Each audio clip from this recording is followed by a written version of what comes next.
So my name is Jason Ribeiro. I'm from Hamilton, Ontario. I'm a second-year master's student in the Faculty of Education at Brock University.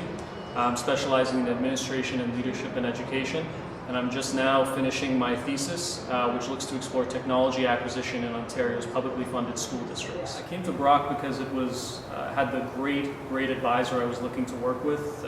Dr. Camille Rutherford is the foremost leader in her field.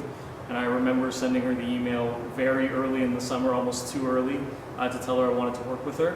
But then going forward, especially because I'm so close to Brock, I was really surprised by a lot of the things that were offered towards me. It's such a supportive community, number one. Two, I've never had so many opportunities to take advantage of. Open calls for publications, open calls for conferences, open calls for research opportunities within the university have been key. But the final thing is just support. There's a huge support system that's innately tied to the community, and that's an experience I've never had at another university. So my collective case study explored the technology procurement practice in Ontario's publicly funded school districts to see if it is aligned with current scholarship, an enhancement of student learning, and grounded in best practices. I interviewed, using a qualitative method, 10 senior leaders at 10 different school boards in Ontario.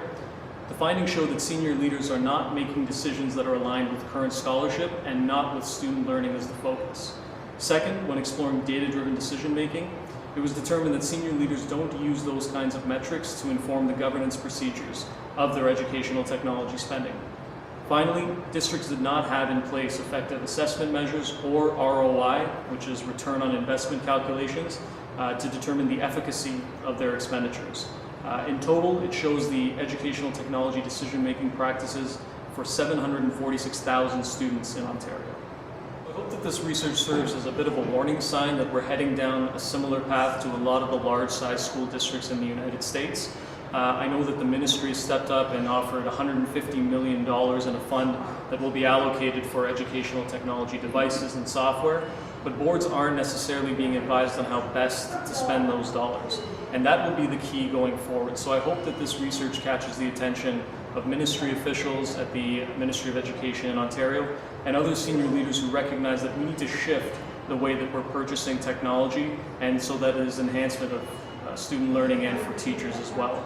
And for me, mentorship inside and outside of the faculty has been so key for my development, whether it's working on collaborative research projects, serving on student government, working inside of the community. I've been so fortunate enough to learn from some incredible innovative minds and mentors. I've been very fortunate enough to have some great learning experiences. Two that come to mind are SIRAP, which is the Social Innovation Research Associates Program. It was where a team of graduate students worked directly with the Niagara community to create the 2014 Living in Niagara report. The report was incredibly well received and pointed out some critical key indicators of wellness in the community.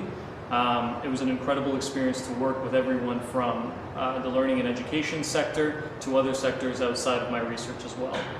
The next experience, which was formative for me, was the EdTech Internship.